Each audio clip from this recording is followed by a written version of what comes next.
오늘 우리에게 주신 하나님 말씀은 누가복음 신약성경 누가복음 2장 46절에서 51절까지 말씀입니다.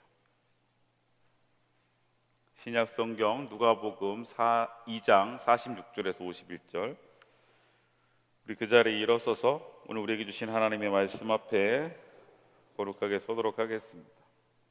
저 여러분들이 한 절씩 교독하겠습니다.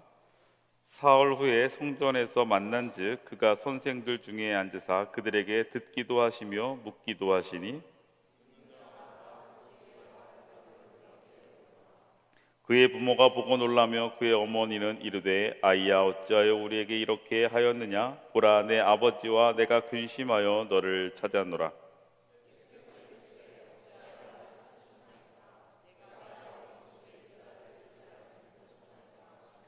그 부모가 그가 하신 말씀을 깨닫지 못하더라. 예수께서 함께 내려가사 나사렛에 이르러 순종하여 받드시더라. 그 어머니는 이 모든 말을 마음에 두니라. 아멘. 오늘 우리에게 주시는 하나님의 말씀입니다. 자리에 앉겠습니다. 할렐루야.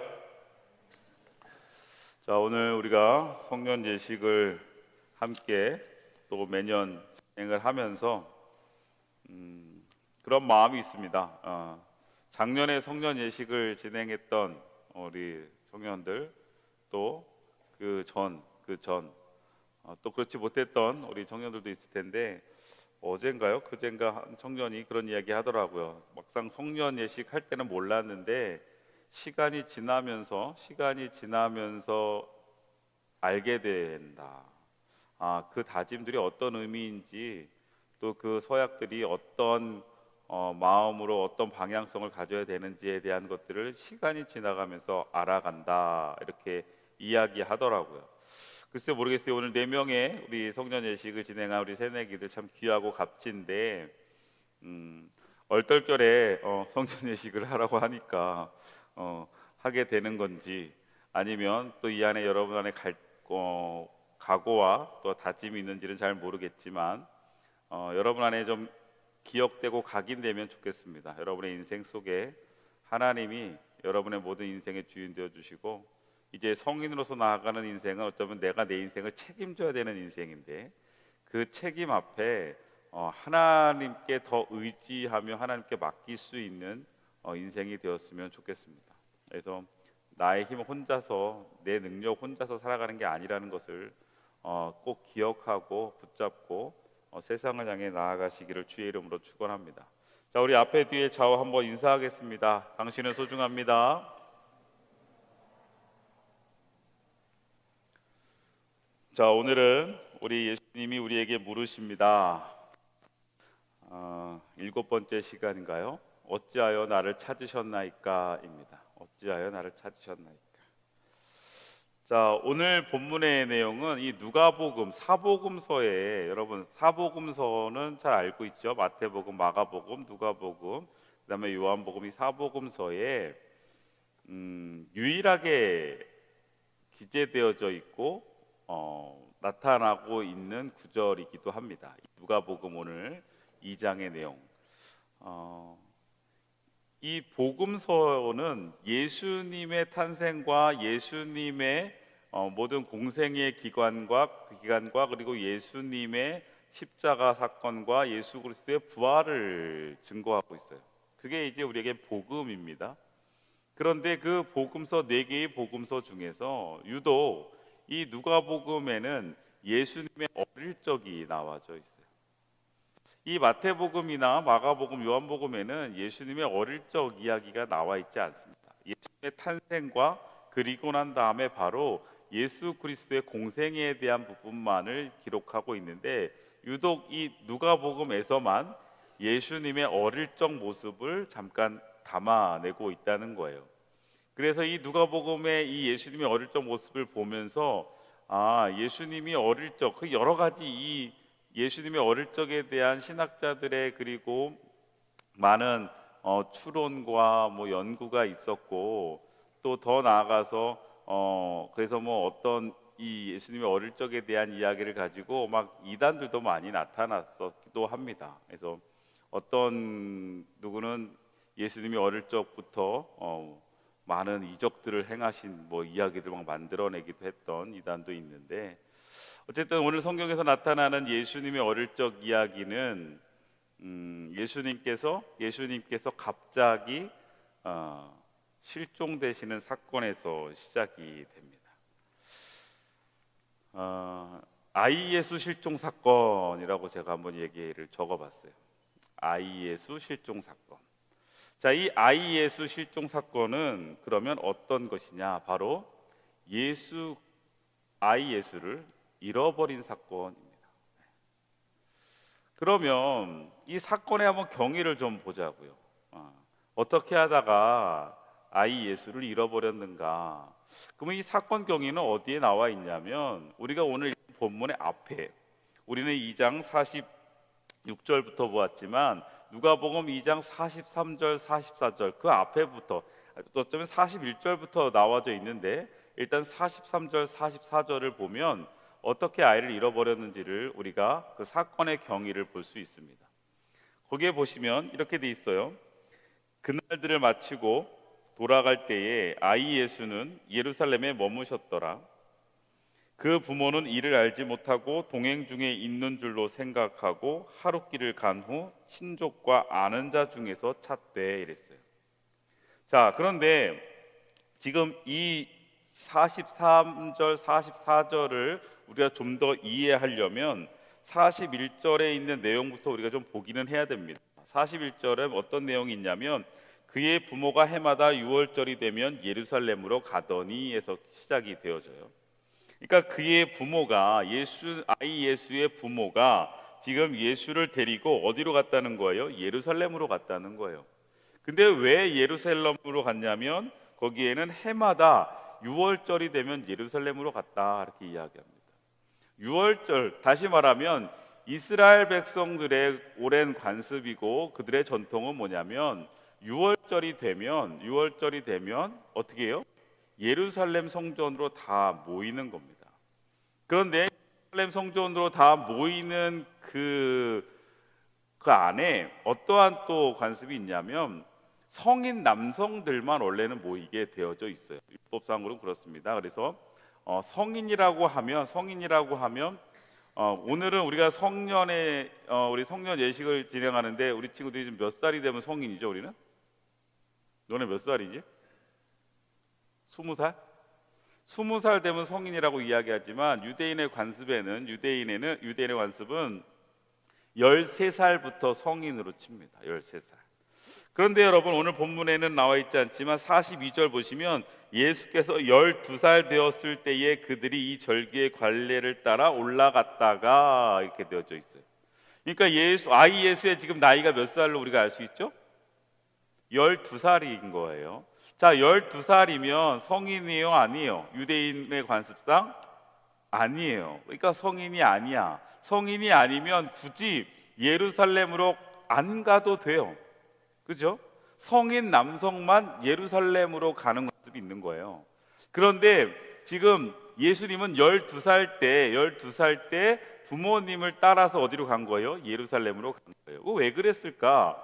자, 그 당시 통례적으로 성인 남성만 예루살렘 성전에 가는 것이 유월절의 관습이긴 하지만 그 당시 어떻게 진행이 되어졌냐면 가족 단위로 움직이게 됐어요. 왜냐하면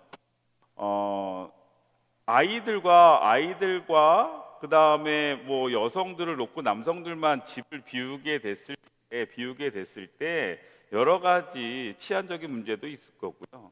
그 다음에 또 그곳에 가는 그 과정 중에 우리로 이야기하면 명절 때 가족들이 좀 이동하는 것처럼 그 당시 이스라엘 민족들은 그냥 이 기회에 성전에 한번 갔다 오고 예루살렘에 갔다 오는 것이 그들에게 하나의 통례적인 관습이었다는 거예요. 자, 그렇다면 지금 예수님과 예수의 부모들이 지금 12살 된 아이 예수를 데리고 예루살렘으로 갔어요.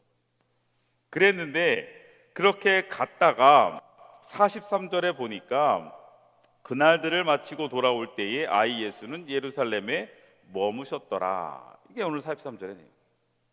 자, 그날들을 마치고라는 것은 이제 뭔지 알겠죠? 유월절 절기를 끝내고 이제 다시 어디로 가야 돼요? 고향으로 가야 되는 거예요. 집으로 돌아가는 거란 말이에요. 그런데 그때 예수님은 예루살렘에 머무셨다 그랬어요. 예수님의 고향이 어디예요? 예수님이 어디 출신이죠? 나사렛 출신이에요. 그럼 나사렛에서 예루살렘까지 거리가 어느 정도 되냐면 거리상으로 한 150km 정도 돼요. 150km 정도 된다면 원주에서 어느 정도 될까요? 한 대전 정도 되나요? 더 되나? 그죠? 한 대전 정도 되겠죠? 그러니까 지금 나사렛에서 예루살렘까지 가는 거리는 걸어서 한 사흘 나흘 꼬박 가야 되는 거리인 거죠. 자, 그런데 지금 이제 다 마치고 난 다음에 지금 나사렛으로 가는데 가다가 지나다 보니까 누가 없어진 걸 알게 된 거예요. 아이 예수가 실종된 걸 알게 된 사건이 오늘 본문의 내용입니다. 자, 그러면 이 사건 경위를 좀 더 한번 구체적으로 좀 살펴봅시다. 오늘 누가복음 2장 43절에 44절에 보니까 그 날들을 마치고 돌아갈 때에 아이 예수는 예루살렘에 머무셨더라. 그 부모는 이를 알지 못하고 동행 중에 있는 줄로 생각하고 하루 길을 간 후 친족과 아는 자 중에 찾되 이랬어요. 자, 이 사건의 경위를 좀 하나하나 제가 좀 분석해 봤어요. 첫 번째, 왜 지금 아이 예수가 실종되었냐면 첫 번째는 예수는 예루살렘에 머물렀기 때문이에요. 그렇죠? 원래는 어떻게 해야 돼요? 같이 이동했어야 되는데 예루살렘에 머물렀다는 거예요. 두 번째, 부모는 이 사실을 알지 못하고 계속 걸어가고 있었다는 거예요. 그렇죠? 자, 근데 여기서 그러면 좀 의문점이 생길 수 있어요. 아니, 아이를 데리고 지금 150km나 떨어진 예루살렘에 왔다가 돌아가는데 어떻게 하루 길을 간 후에 알 수 있었겠냐 이거예요. 이게 이해가 돼요, 여러분? 이해가 잘 안 되잖아요. 뭐 자식을 방치하는 것도 아니고. 그런데 아까 이야기했죠. 아까 뭐라고 이야기했어요? 예수님이 몇 살이라고요? 2살이에요. 12살이기 때문에 가능한 거예요. 그럼 뭔 소리야 또? 12살이니까 뭐예요? 성인이에요, 성인이 아니에요? 성인이 아니란 말이에요. 그 얘기 뭐냐면 예루살렘으로 그리고 예루살렘에서 각자 지역으로 이동을 할 때 그 많은 무리들이 한꺼번에 같이 이동을 하잖아요. 대단위로 막 이동을 한단 말이에요. 이동을 할 때 어떤 식으로 이동을 하냐면 가족 단위로 그 같이 움직여지는 것보다 성인 남성들은 성인 남성끼리 같이 가고 그 다음에 여자들과 아이들은 따로 이렇게 이동을 하게 돼요. 자, 그렇게 되면 여러분 생각해 보세요. 유년부 12살이면 지금 유년부 정도 되나요? 초등부 정도 되겠다. 그렇죠? 초등부나 또 그 더 어린 아이들도 데리고 다닐 테니까 아이들과 여러분들이 걸어서 만약에 여기서 따뚜까지 간다고 가정을 하면 같이 출발하자 하면 아이들이 가다가 어떨까요? 제가 볼 때는 저 원동 사거리쯤 가면 다리 아프다고 저 그만 가면 안 돼, 뭐 쉬었다 가면 안 돼, 막 이러지 않을까 싶어요. 그렇죠? 체력적으로 성인보다 그렇지 않은 아이들이나 노약자들은 그리고 여성들은 체력적으로 좀 떨어질 수 있잖아요. 그러니까 어떻게 하냐면 먼저 보내요. 출발 시간을 조금 늦춘단 말이에요. 그래야 적당하게 거의 비슷하게 맞춰서 갈 수 있기 때문이에요. 그래서 하루 길을 걸어가는 동안 옆에서 손잡고 간 게 아니라 먼저 아이들과 거기 먼저 무리를 우르르 가는 거예요. 그리고 따라가는 거예요. 그러니까 당연히 있을 거라고 생각하는 거죠. 근데 가다 보니까 점점점 가다 만나서 그 무리를 만나 봤더니 누가 없는 거예요? 예수가 없는 거예요. 아이 예수가 없어진 거예요. 그래서 부모는 이 사실을 알지 못하고 하루 길을 걸어가게 된 겁니다. 또 뭐예요? 동행 중에 있는 줄로 착각했다 그랬어요. 그러니까 확인하지 않고, 그죠? 확인하지 않고 그냥 뭐 하고 있었다는 거예요? 본인이 그냥 그렇게 있을 거라고 당연히 오겠지라고 뭐예요? 착각하고 있었다 이거예요. 확인하지 못한 거예요. 또 네 번째 어떤 거였어요? 하루 길을 간 후 친족과 아는 자 중에서 찾았다. 지금 예수님이 어디에 있는지 나중에는 밝혀지지만 지금 이 예수의 부모가 그냥 친족과 아는 자 중에서만 찾은 거예요. 정말 예수님이 있는 그 자리를 찾지 못하고 엉뚱한 데서 뭐예요? 예수를 찾고 있었다 이거예요. 자, 요 네 가지 때문에 예수님을 지금 잃어버렸습니다. 예수님이 일단 예루살렘에 머물고 있었고 출발하지 않았고, 그 다음에 부모는 이 사실을 모르고 걸어가고 있었고, 더 나아가 부모들은 당연히 같이 오고 있을 거라고 스스로 판단하고 착각하고 있었고, 그 다음에 또 하루 지나고 나서 계속 뭐 했어요? 본인들이 생각하는 틀 안에서만 예수를 찾고 있었다 이거예요. 자, 이렇게 되니까 지금 예수님을 찾지 못하게 됩니다. 그러고 난 다음에 예수님을 찾게 된 게 언제냐면 오늘 본문 46절부터 시작이 되는 거예요. 언제부터요? 4일 후에 성전에서 만난 즉 이랬어요. 자, 그러니까 예수님을 잃어버리고 며칠 만에 찾았다는 거예요? 사흘이라는 시간이 지났다는 거예요. 왜 사흘이라는 시간이 지났다는 거예요? 지금 아까 이야기했던 것처럼 한참을 예수님과 같이 가고 있는 줄 알았고, 또 예수님을 잃어버린 줄 몰랐고, 그 다음에 그들이 예수님이 있을 것이라고 생각하는 곳에서만 예수님을 찾았기 때문이에요. 그렇게 사흘이 지납니다. 자, 사흘 후에 아이 예수를 찾습니다. 그런데 여기에 이 사흘이라는 시간적 의미를 우리가 좀 이제 영적으로 좀 살필 필요가 있어요. 오늘 이 사건은, 아이 예수 실종 사건은 단순하게 이 성경에 유독 누가복음에서 유독 아이 예수, 어린 예수의 어릴 적 시절을 기록하면서 아무 의미 없이 기록하지는 않았겠죠. 그러면 이 누가복음 2장에서 이야기되어지는 이 아이 예수 실종 사건은 우리에게 분명한 영적 의미, 우리에게 너무나 중요한 영적 의미를 주고 있다는 것을 우리가 깨달아야 돼요. 일단 사흘 후에 찾았어요. 사흘 후에. 그런데 여러분, 성경에서의 사흘이라는 시간적 의미는 조금 특별합니다. 제가 지난번 리더 교육 때도 한번 이야기를 했던 것 같은데, 여러분 성경에서 사흘 하면 떠오르는 게 뭐가 있어요? 사흘이라는 기간은 예수님이 사흘 만에 부활하셨어요. 그러니까 예수님이 십자가에서 죽으시고 어디에? 무덤에 계신 시간이 사흘이요. 그죠? 그 다음에 또 요나가 하나님의 뜻을 거역하고 어떻게 해요? 니느웨로 가라는데 니느웨로 가지 않고 다시스로 가다 보니까 풍랑이 오고, 그러다 보니까 요나가 고래 뱃속에 들어가서 있었던 시간이 사흘이란 시간이에요.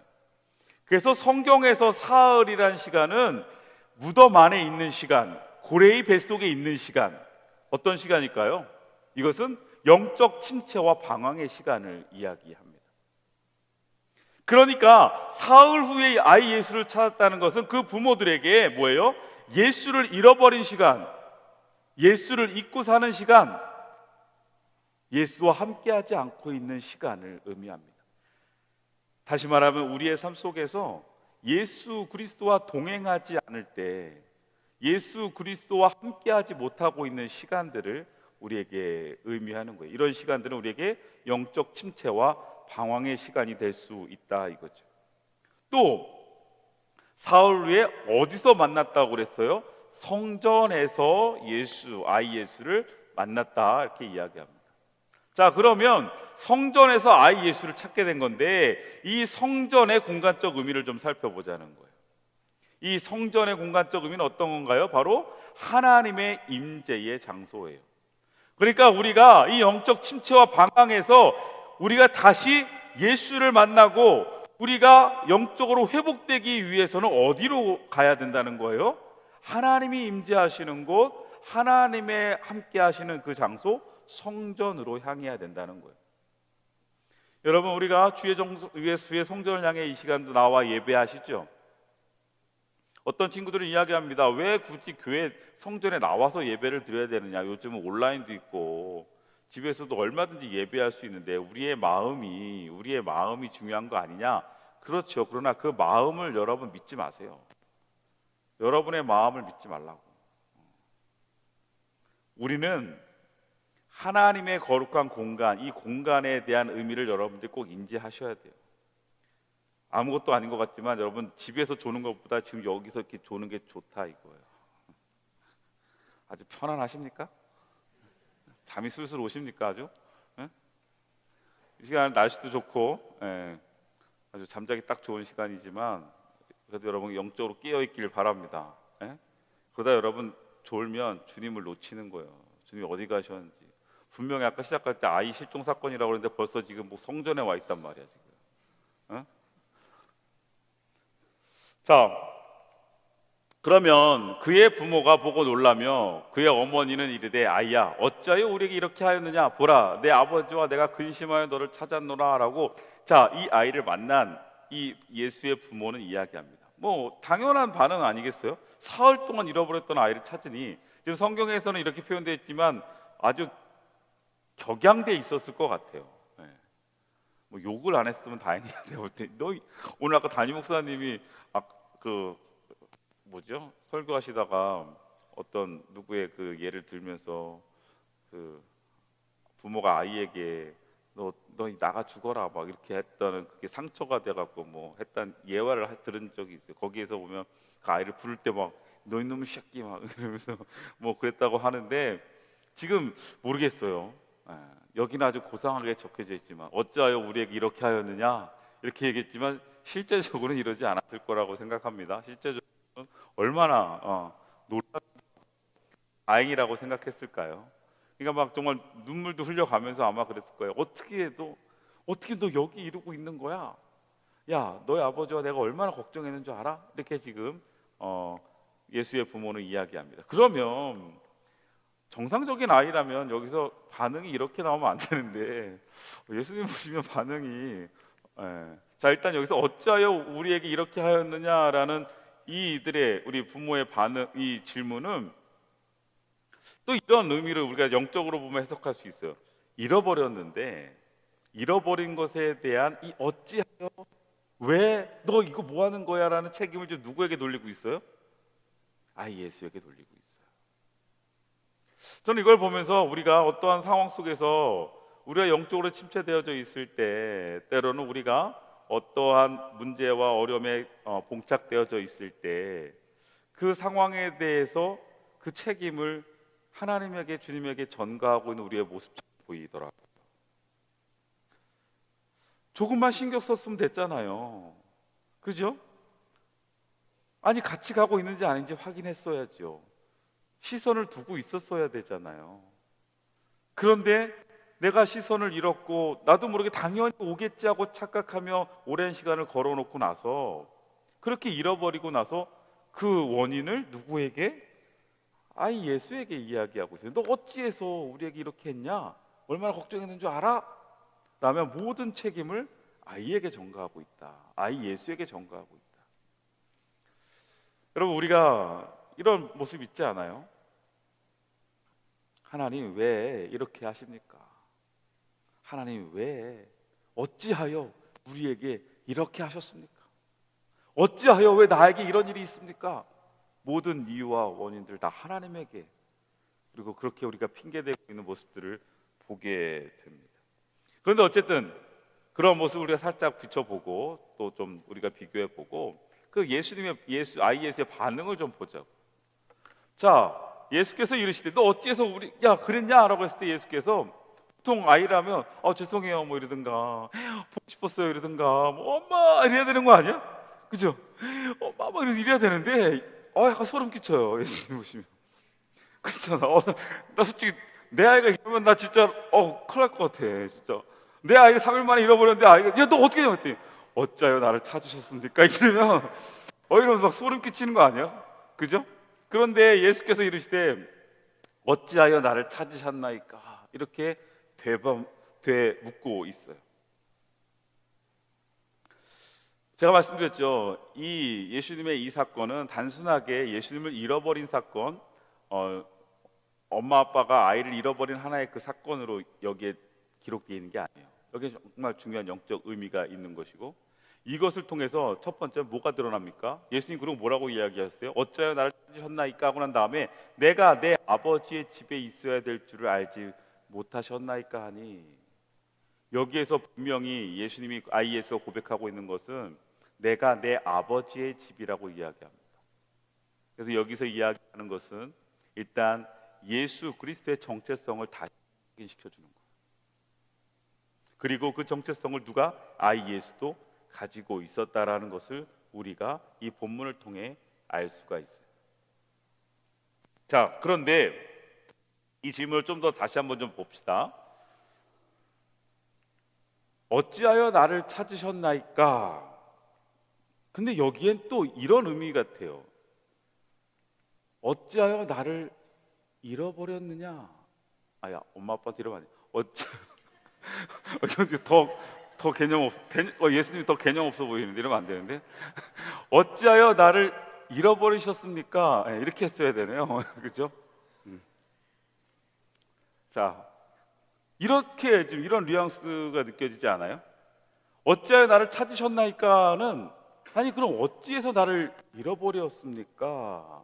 라고 지금 다시 한번 묻고 있는 거예요. 자, 다시 말하면 우리가 아이 예수 실종 사건의 경위를 아까 봤잖아요. 아까 그죠? 사건 경위를 봤잖아요. 왜 잃어버렸어요?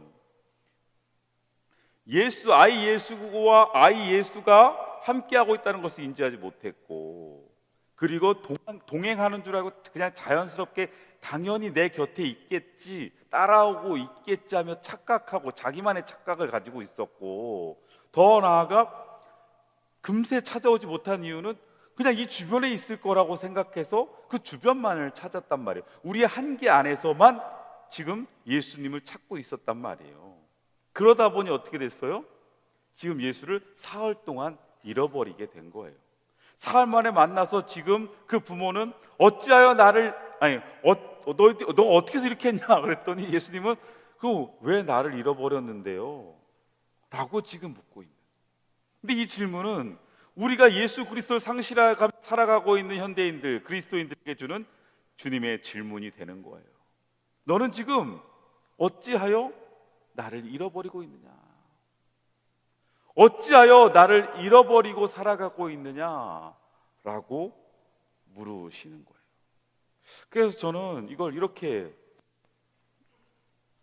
예수를 잃어버린 이유, 이걸 물어보는 거예요. 지금 우리에게 지금 예수를 잃어버린 이유를 물어보는데, 이 이유를 찾기 위해서는 우리는요, 예수를 잊어버린 이유를 찾아야 돼요. 소름 아니에요 이거? 내가 하고서 엄청 소름 끼쳐.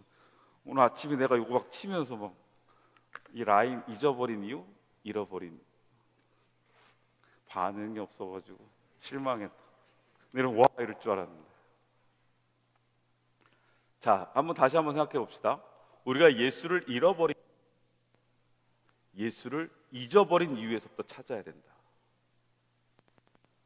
내가 지금 내 주변에 주님이 안 계시고 주님이 너무 멀어진 것 같고 주님이 어디 계신지 몰라서 이 시간 여러분들 두렵고 방황하고 있고, 때로는 여러분들이 외롭다고 느껴지고 여러분의 인생에 혼자 내가 서 있는 것 같다고 느껴진 그 순간, 왜 예수님 내 곁에 없지? 왜 예수님과 나는 이렇게 멀어져 있지?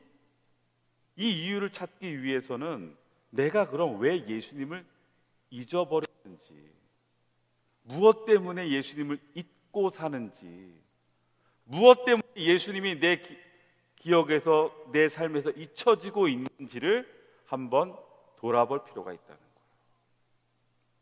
여러분들은 왜 예수님을 잊어버리고 살고 있나요?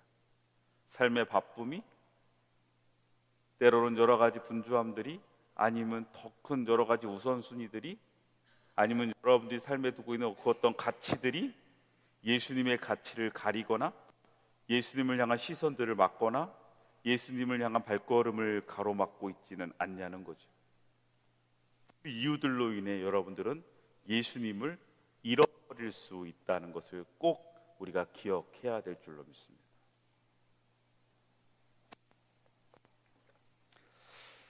그러자 그 부모가 그가 하신 말씀을 깨닫지 못하더라.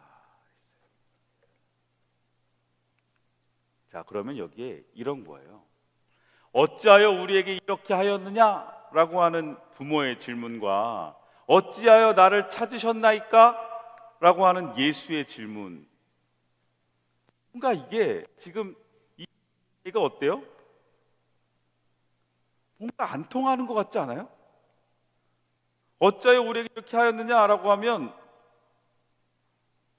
이래서 이랬어요. 뭐 이게 있어야 돼. 이 부모들의 질문과 예수의 질문이 뭔가 이게 지금 전혀 매치가 안 되고 이게 대답이 아닌 것 같고 뭔가 어울리지 않는 이 불편함이 있지 않아요? 저는 그래서 이 두 개가 이렇게 상충되고 있는 이러한 상황을 이렇게 표현하고 싶어요. 영적인 것과 육적인 것의 차이. 지금 차원이 다른 상황을 이야기하고 있는 거예요. 지금 예수의 부모는 단순하게 지금 아이 예수를 잃어버린 그 사건, 내 눈에 보이지 않아서 잃어버려서 찾게 된 이 사건 앞에 세상적인 기준으로 아이에게 물어보고 있는 거고요. 그것에 대해서 아이 예수는 그냥 세상적인 육적인 질문을 대답을 하고 질문을 하는 것이 아니라 영적인 것을 지금 언급하고 있는 거예요. 어찌하여 나를 잃어버렸느냐? 지금 어찌하여 나를 찾느냐? 라고 이야기하는 거죠.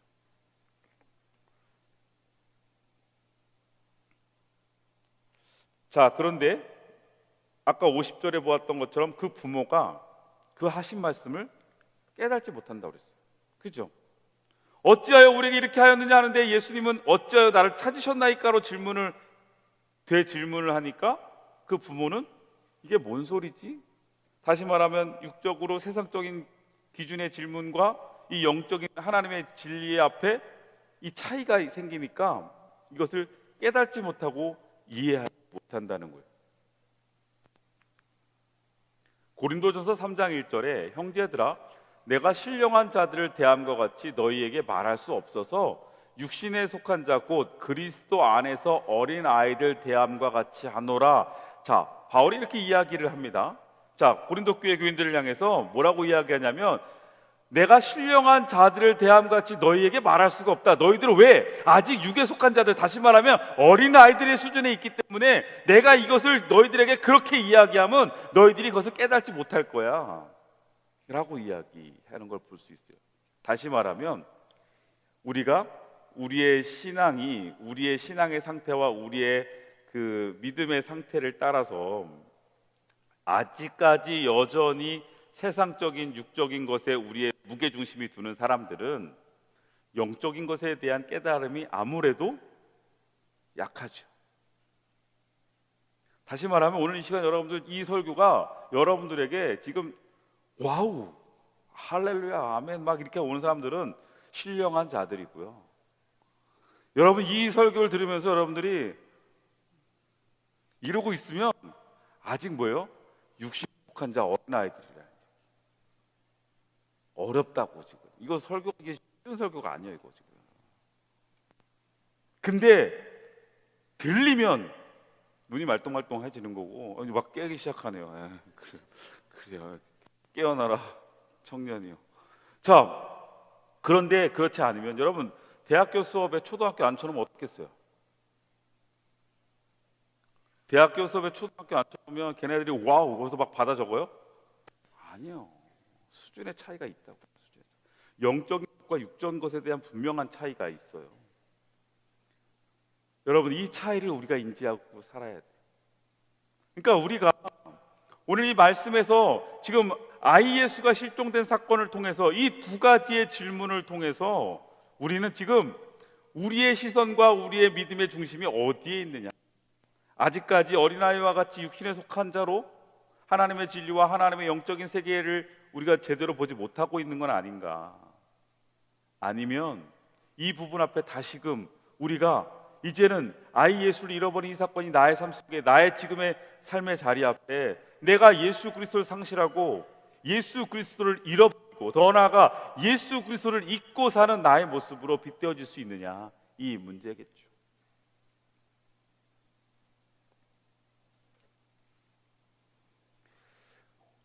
마지막 절 보니까 예수께서 함께 내려가서 나사렛에 이르러 순종하여 받드시더라. 어머니는 이 모든 말을 마음에 두니라.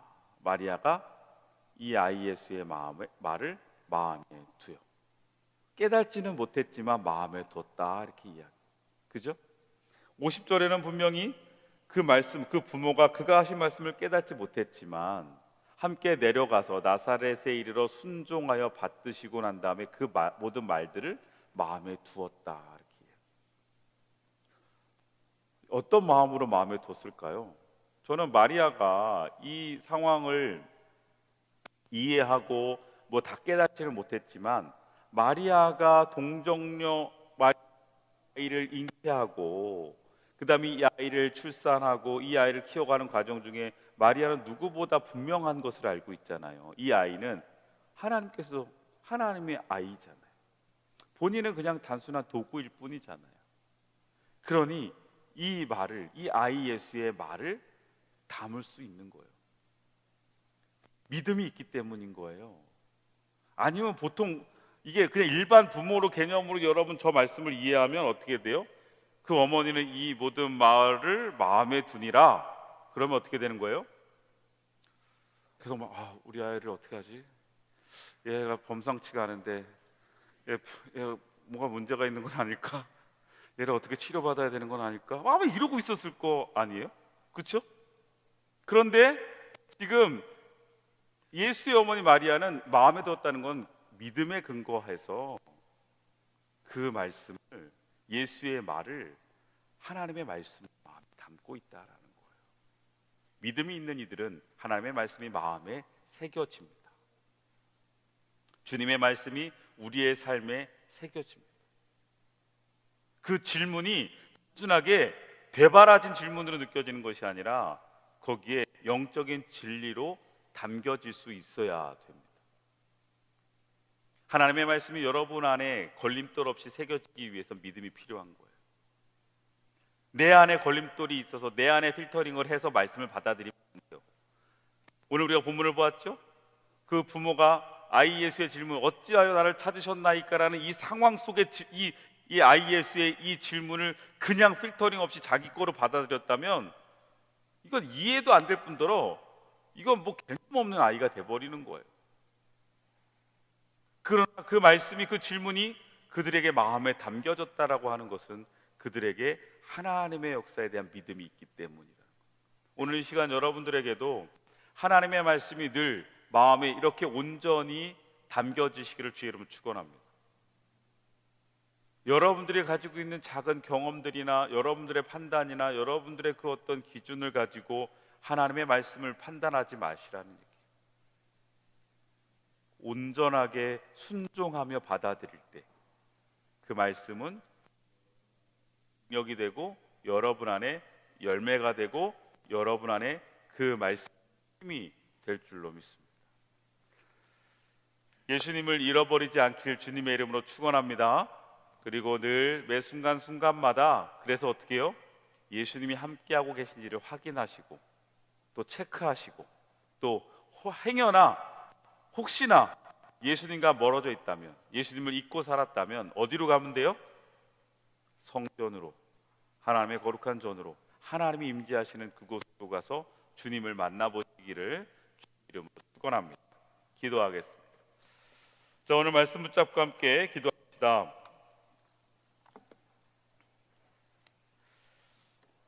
내 안에 주님은 어디 계실까요? 내 삶의 주님은 지금 어디 계실까요? 바쁘게 걸어가다 보면, 인생을 살아가다 보면 당연히 주님 거기 계실 거라고 생각하며 착각하고 또 주님이 따라오실 거라고 생각하며 내가 앞서갑니다.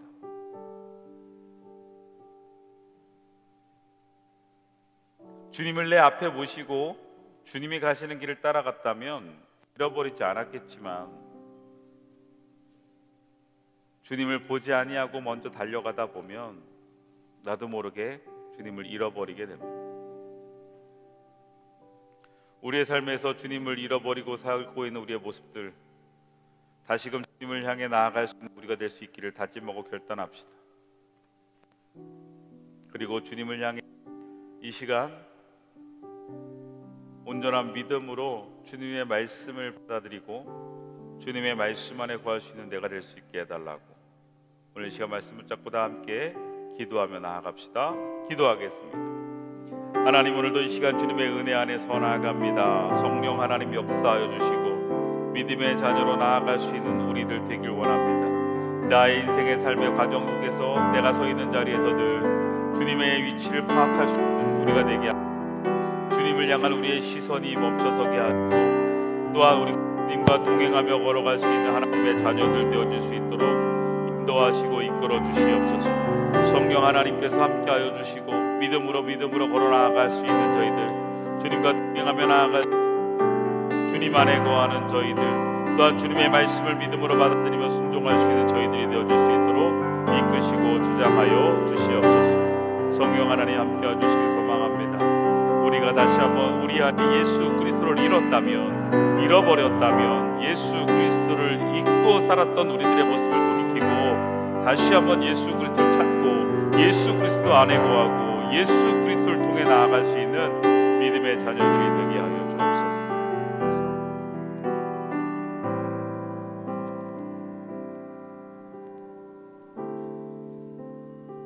주님이 계신 그곳을 향하여, 주님이 서 계신 그곳을 향하여 우리의 발걸음이, 우리의 시선이 물게 하시고 그 주님의 위치를 파악할 수 있는 믿음의 자녀들 되게 하여 주옵소서.